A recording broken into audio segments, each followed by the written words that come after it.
All right, we have a big announcement. Stewardship is not only doing home loans, insurance, and investments, we are now doing real estate. That's right, we can help you buy a home and sell a home. We have opened another company. It is a real estate agency. But why? Why have we done it? Well, to be honest with you, I should have done it a long time ago. I've been frustrated about how real estate commissions are put together. I don't like the industry standard. Now, I can't change the industry, but I can enter the industry and do something different. And that's what we've done. As an example, when we help you buy a home, we will give you thousands of dollars to use at closing. It's pretty cool.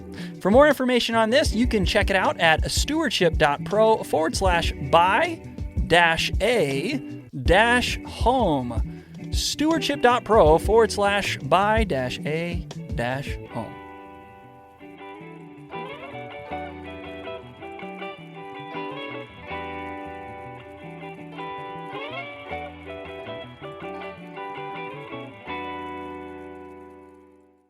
If you get nothing else from this episode, I want you to please walk away with this.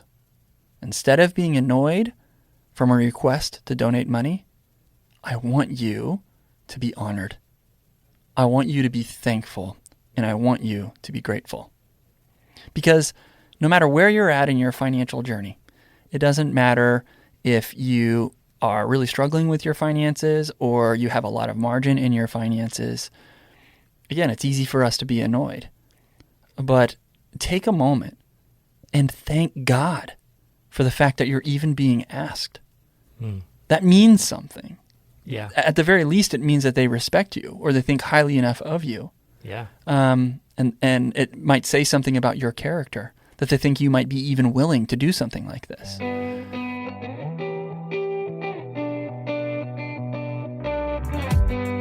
Welcome to the Stewardship Podcast, where we help you understand that stewardship is about more than just your finances. My name is producer Daniel, and I'm here with Grant. Hey, Grant. Hey, Dan. Today, we are talking about generosity. Yeah. Yeah, which is about more than just finances. Mm-hmm. We're going to talk about that. You recently had a conversation with some people regarding generosity and donations. Yep. And it was a really interesting conversation. Mm-hmm. And we decided let's make a podcast about that. Yeah. But you didn't record the conversation. I didn't. Even though I keep telling you to take out your phone and hit record. Right. This is content. Yeah. So you were speaking with some clients who were asking you how to be the best steward of generosity. Yeah. Right? Mm-hmm. So tell me about that conversation.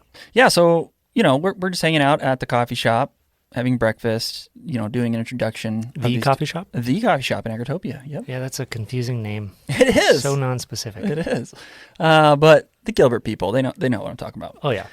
So we're just having a conversation there, and I'm introducing them to one another for very specific reasons that they both had asked about. And part of the conversation was, hey, where are you giving money? How do you decide who to give money to? How can we be a good steward of our generosity? And both of these people are wealthy. They've done an amazing job of finding needs in the community, filling them, and serving people well. And as a result, they've earned income, and they've been wise with that income over a long period of time, and they've built some wealth. Awesome. And this conversation, though, that we're going to have on this podcast is not just for people who are quote-unquote wealthy. Right. This is for everybody, because we know that our clients want to be wise with their generosity, right? And our clients as a whole are doing more than just giving a tithe to their local church. They have offerings as well that they're doing, whether it's donating to the local Christian school, donating to the local food bank, and or more.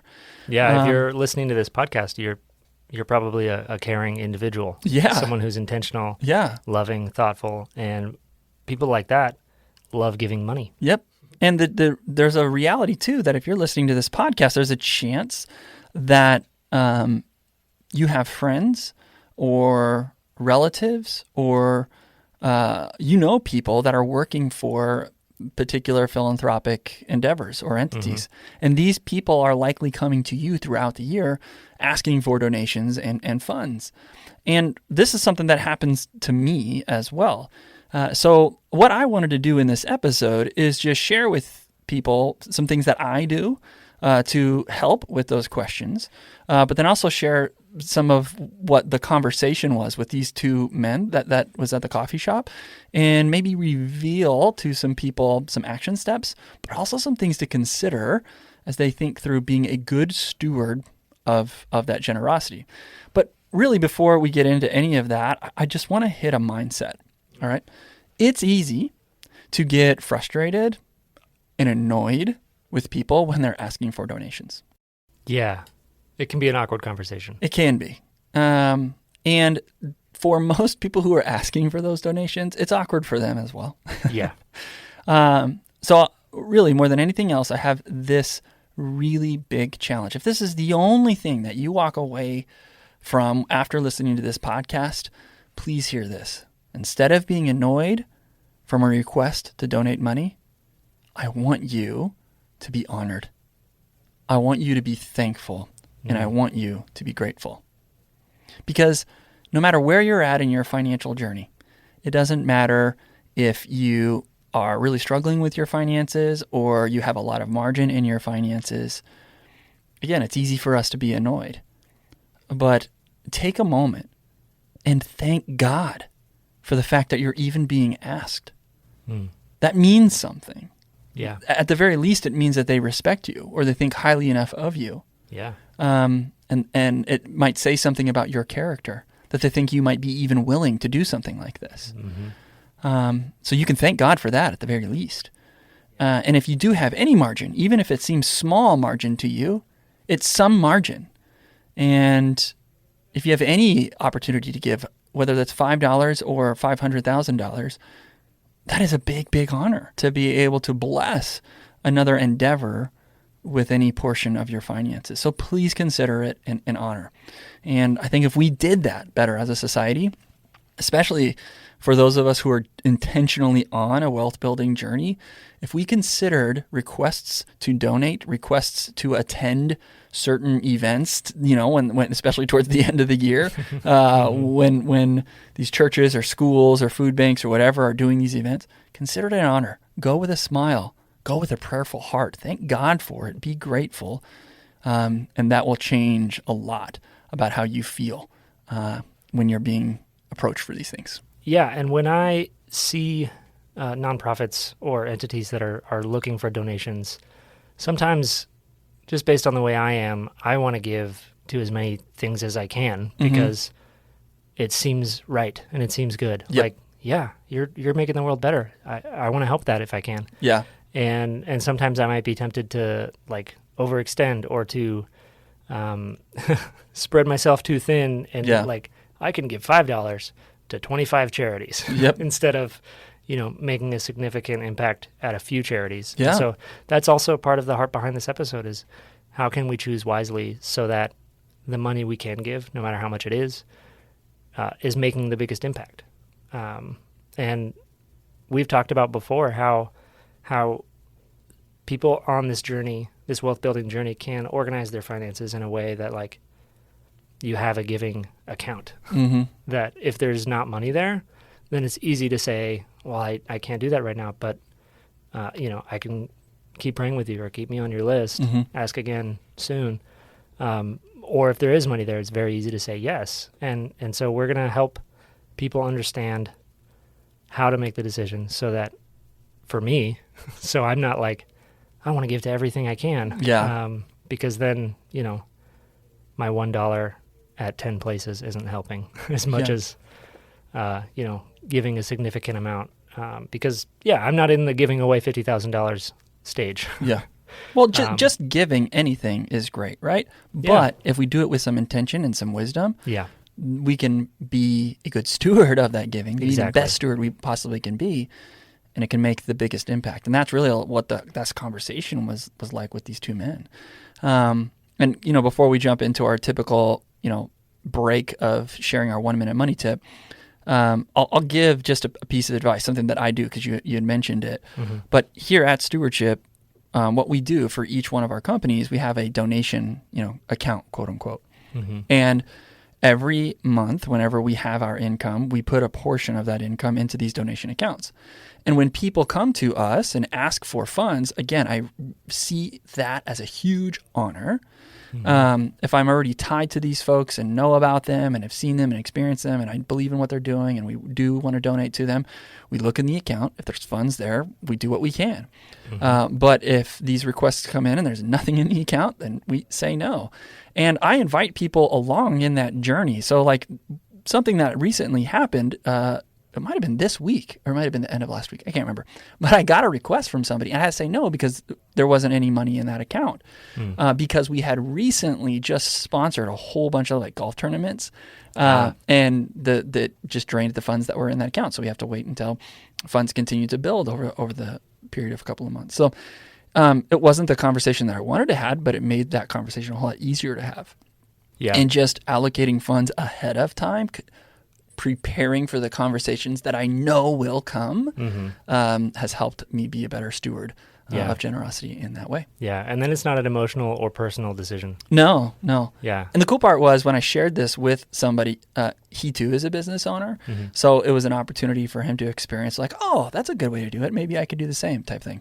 Yeah. So I'm excited to get into those steps, those ways we can learn to be better stewards of our generosity. But before we do that, we at Stewardship do investments, home loans, and insurance, and real estate. Now real estate, yep. With wisdom and love. So let's get into this week's money tip to share some of that wisdom.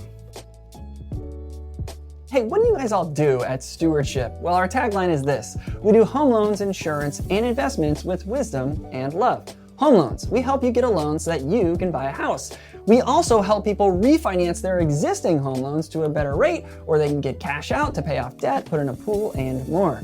Insurance, we do auto, home, motorcycle, boat, disability, health, life, long-term care, Medicare, and so much more. Investments, we manage your investments and help you with a financial plan so that you can continue building the wealth you've worked so hard for, and we make sure it's protected as well. We are starting another thing, Stewardship Realty. That's right, we are going to have a Stewardship real estate agents in-house so that if you need to sell your home, we have somebody who can help with that. And if you want to buy another home, we can help with that as well. And just like we've done with everything else, we're innovating and changing the way that real estate is done here in Arizona. All right, Grant. So I want to do some pretend with you. Great. Let's do some community theater. I like it. I'm going to pretend to be a nonprofit. Okay. Who is familiar with Stewardship. Mm-hmm. I'm not a client. I haven't really worked with you guys, but I see social media. I see Stewardship's activity in the community. You see I'm Christian. You see I'm a business owner. Yep. Put those things together. I see that you as a company have served at the food bank a few times and in some other areas in social media posts. And so I need some funds for my nonprofit. So Grant, I see you out there and I love what you're doing in the community. And I just want you to know that I have started a nonprofit and we are trying to do a lot of the same stuff in the community, support people in need. And I'm wondering if you would like to partner with me in that and maybe donate some funds to the nonprofit. Yeah. So the first thing I'm doing in my head is I'm intentionally being grateful. I believe God has commanded us to be grateful. Gratitude is not something that we absorb. So I'm going to take an intentional action inside my head and pray and thank God for this opportunity. And that helps me become a grateful person. So that's the first thing that I'm doing and thinking through. The second thing that I'm doing is I want to hear about this nonprofit. Like, what are they doing? What is their purpose? What is their cause? Is this something that I'm passionate about or that I also care about? Or is this something that I don't really know about or is really not that important to me? Okay, so all right, I'm just going to say it. I grew up on a farm. I took care of animals a lot. They were around me all the time. So as a result, I have not a ton of amazing passion for animals now. Like if I go to somebody's house and there's a dog, I love to play with the dog and see the dog, and it's fun for me. But I don't want to like have dogs at my house. Like I don't want to care for them. Right.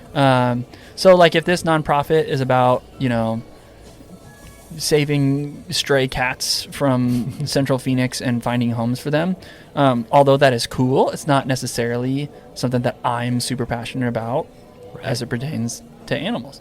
Doesn't mean I won't give to it, right? But I'm trying to hear that. Like, what's their purpose? Is what they're communicating, is that something that's going to resonate with me? What's their purpose? Is the problem in society that they're trying to fix, do I also believe that's a problem?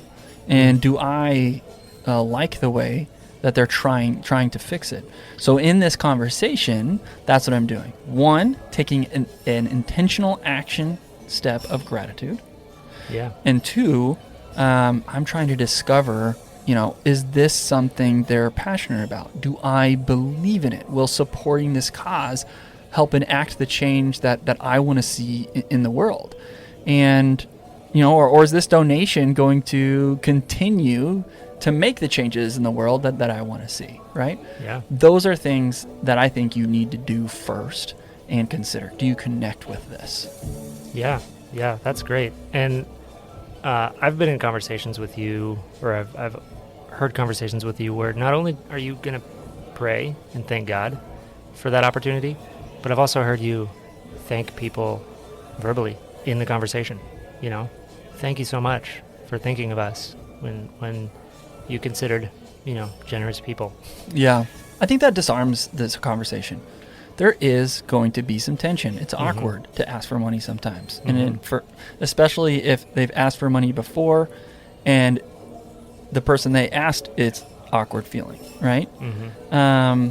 It stinks to get rejected. It's hard to hear a no.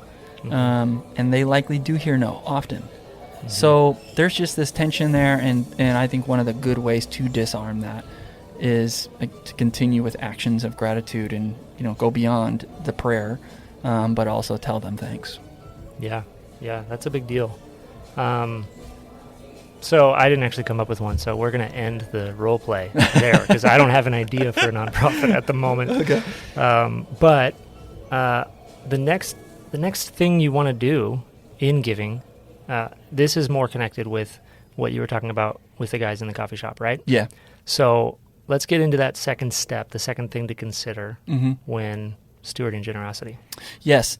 You want to make sure that you're being wise with your personal finances. And there's two ends of the spectrum to this that I've seen and experienced. There's some folks that overcommit. And a lot of times where this happens is, they expect a particular windfall, a certain amount of money that's going to come their way from something, or like a bonus or an extra income or something that they think is going to be coming. And as a result, they have in their generous heart the desire and want and need to give. And what will happen is they might overcommit or commit a certain amount of funds before the funds get there. Ooh. And then the funds don't come, or they are delivered in a way that's a little different than they initially thought. And now that commitment they made to that nonprofit or multiple philanthropic endeavors, it's tougher to do. And it's really hard to go back to those folks and say, hey, remember that thing I promised? I can't do the thing. So I would say there's that end of the spectrum of people that are overcommitting. And sometimes people overcommit just because they're extremely generous, right? The problem with overcommitting is if you do that, it will hurt you in your finances, and it hurts your ability to be generous with your finances for the long haul. You might be able to find a way to scrap and scrounge and make it happen in that immediate commitment or in that immediate moment of generosity. But if we want to make the biggest impact with our finances, if we want to be really great stewards of generosity, we want to make sure that it's sustainable. And sustainable generosity that lasts a long time doesn't overcommit in a particular moment or a particular time in their life, right? But the opposite is also something that I see. I see people that aren't generous at all. And they do have wealth, or they do have margin, but they're not thinking about ways that they could be generous with it, or they're very tight with how they're generous. And to be honest with you, folks who do that, they are potentially missing some tax benefits that they could get from this. For some people, especially people that have a significant amount of wealth, like we have a client that we just did this week with. They have investments, and the stock market this year has had ups and downs, right? A lot of downs. A lot of downs this year. And if you sell some of those investments, those stocks, those funds that are down, you get to realize that loss on this year's tax return. And this client needs that loss for their income tax situation. Right. But what they'll do is they'll sell that loss or sell those funds, but through a way of donating them to a philanthropic endeavor or entity. And this entity then can take those funds, and they don't see no loss. They just see the funds that are there, right? Right. And then they can sell them right away, and now they have cash for whatever they want to do. So it's a way of donating and taking advantage of maybe certain stocks or funds that are down. And this can be done in any market. It doesn't mean it has to be done in a down market, because your financial advisor can potentially find stocks or funds that haven't performed as well, and you can do that. It's just an intelligent way of pairing, your financial management with your donation. Yeah, and typically to realize a loss, you sell the stocks or you sell the funds. But in this case, you're not selling them, you're donating them. Correct. Yep. So it's the same for tax purposes, it's still seeing a loss. That makes a ton of sense. Yeah, and so you can give more, or you can have a bigger tax benefit in your giving than by giving that way versus just writing a check sometimes. Right. Yeah. So it's not for everybody, but this is one of countless examples where you could be wise with your giving if you're open to giving and actually think about giving and want to give, rather than being someone who hoards their funds and is not willing to or wanting to pursue generosity. Yeah, and I love that, because in a down market, it's easy for a lot of people to start to get stingy and self-protective. But if we can change our mindset and say, just like you say, in a lot of situations, what does this perceived problem, what opportunity does it create? Yeah, what does this make possible? What does this make possible? Yeah. Exactly. Yeah. And that can change our own emotional state within a financially uncertain time that we might be feeling, Yeah. So, and the cool part about, our clients who have Jake and Brian as their investment advisors, like a conversation with them about their wealth and saying, hey, look, I want to give money to this certain place. Is there anything that we can do strategically?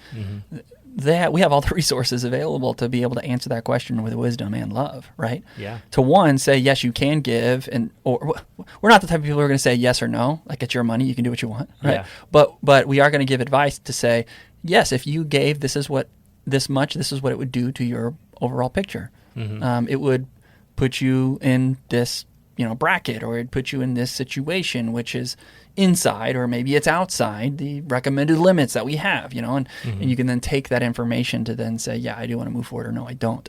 And also we have a lot of different ideas and experience in how to give and why to give, because we're guys who went to Bible college, we're people who are approached by philanthropic endeavors all the time. So yeah. I mean, step one is making sure that you believe in it. Being grateful, making sure you believe in it, trying to figure out what they're trying to do.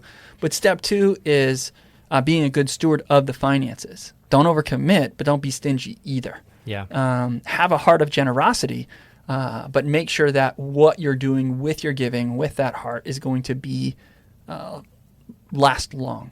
Yeah. Because you can make a bigger impact that way. Yeah. So if you have someone managing your finances, talk to them before you decide to give a large amount. Oh, for sure. To help make sure. For sure. It's the best way. Yeah. Yeah. And for us, those are super fun conversations to have with our clients. Oh, yeah. So it's not like, they're, making more work for them. It's like, no, this is fun. Like, we get to celebrate with them. We get to see we get introduced to new places that are doing great things in the world too. So it's cool. Yeah. And we have an older podcast back in the archives where we spoke to the Yarboroughs who run a Chick-fil-A. They own a Chick-fil-A. And something Shauna said just sticks in my memory, that as you grow in wealth and you have a generous heart, you get to give just like you always have, but with more zeros on the end of it. Yeah. And it's just like, that's why those conversations are so fun, because the impact you get to see. Mm-hmm. Yeah. And so... You can link to that episode probably, but yeah. Yeah. And so the last piece here that we need to consider when trying to figure out how to steward our generosity well is who we're giving to, right? And so... Are they going to be a good steward? Right. Yeah. So what's the process for determining if this entity will be a good steward? All right, there's this 2-step process. One is extremely simple that you can do right now from your phone.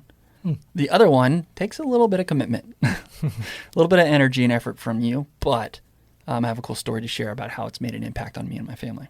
Cool. Step 1, there's a resource called Charity Navigator. I think it's charitynavigator.org, I believe is the webpage. All right. Yeah. So charitynavigator.org, you can look up a lot of nonprofits there, and they score nonprofits and sometimes even provide financial reports of nonprofits so you can see how they're using their funds.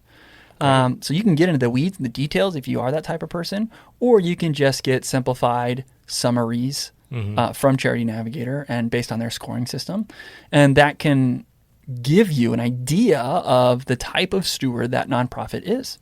So how will they do with the funds that you give them? Charity Navigator can give you some insight to that. Yeah.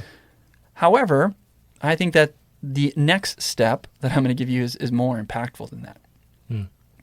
So for background, people that know me know that my brother-in-law is handicapped. And me and my family, we live next door to them, and we get to do life with them. It's just an amazing blessing and a ton of fun for us. So I'm very, very, very familiar with people who are disabled because one of my best friends is disabled, right?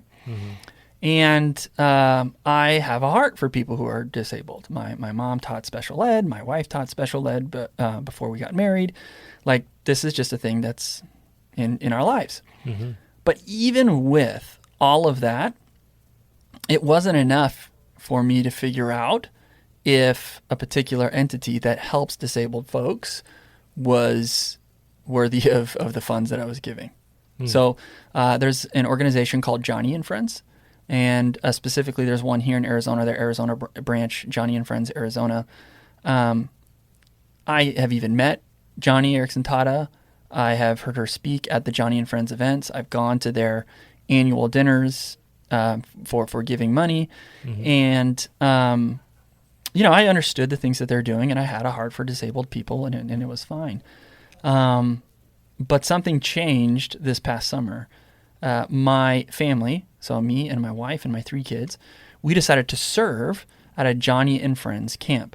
And the reason why we did it was because my wife and I, when we got married, one of the things that we wanted to do is go on a quote unquote mission trip with our family every summer.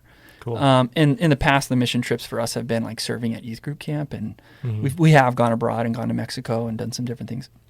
But this summer, that was going to be our quote unquote mission trip. So I was just checking that box, to be honest. That's why we were going. And what we discovered while we were there is like, this is what Johnny and Friends does with the money. Wow. Yeah. We got to see and feel and experience the impact that's being made with the time, energy, effort, and resources that people are donating to this nonprofit. Wow. And it was beautiful. I mean, here's the truth with some disabled folks is like when you're at a camp and you're filled with people who have, just physical disabilities, and they're totally all there mentally. I mean, some people have mental disabilities. Some people have combination of both. And they're from adults to young children. It is a crazy camp, right? You see and experience some of the most awkward of awkwards that make you laugh like crazy. And then the next moment you will be brought to tears, and when my family experienced that, it was something special, right? It not only connected us even more to what's going on. And again, I'm a guy who's already connected to folks who are disabled. One of my best friends, we are with him almost every day, right? Yeah. But now I got to physically look, see, and touch the impact that's being made with the funds that are given. That right there, to me, is the best way to determine if somebody is going to be worthy of the funds that you're giving to. Are they going to be a good steward of this donation? Yeah. Go serve with them. Yeah. And you'll find out for yourself. You might find out the opposite. That, oh man, this is kind of weak. I don't really know what's going on here. This isn't what I thought it was going to be, right? Yeah. Or you might have what I experienced, and that is like getting your socks blown off, like, holy cow. So that's step 3. Step 1, we're going to go ahead and make sure we're grateful. Do we believe in it? Step 2, we're going to make sure that we are not being overly generous. We're also want to make sure we're still thinking about generosity, being wise with the giving. Yeah. But step 3, are they giving? Check Charity Navigator, but go serve there and serve there with your family, and check it out for yourself. Yeah. And my daughter Olive and I have served at Midwest Food Bank as part of some of Stewardship's serve days. Mm-hmm. And we get to see the energy and effort that goes into packing those bags of food and helping the food bank. Mm-hmm. And as a result of that, Heather and I have given money to the food bank because it's like we see the impact. Yeah. We experience it. And it's also a ton of fun. Yeah. It's probably given you guys, your family, a certain level of confidence in giving to a place like that. Yeah. Because you've seen it, felt it, and experienced it. Again, it takes a little bit of extra energy and effort to do that, but it's worth it, right? Totally. Yeah. Yeah. So, hopefully, this has inspired you to steward your generosity well. Mm-hmm. Think about it. Be grateful, but also, pay attention. Mm-hmm. Yeah. It's pretty easy to be wise with this. Yeah. And if you want to know more about how to donate stocks or want to get plugged in with some organizations that we are connected with, reach out to us on social media. Yeah, happy to. Yeah, we love talking about that kind of stuff. Yeah. And lastly, share this episode with somebody. Mm-hmm. Yeah, this is a topic that can be tough to think through. It can be kind of awkward. Yeah. And again, my biggest hope for you as a listener is, even if you forget those 3 steps and you don't do any of them, at the very least, let's change our hearts. Mm-hmm. Let's go from being annoyed and being frustrated to requests for donations to being grateful. Use it as an opportunity to act on that command that the Lord has given us to be grateful people and have a more grateful heart, because it is a blessing. It really is something that we can be thankful and grateful for.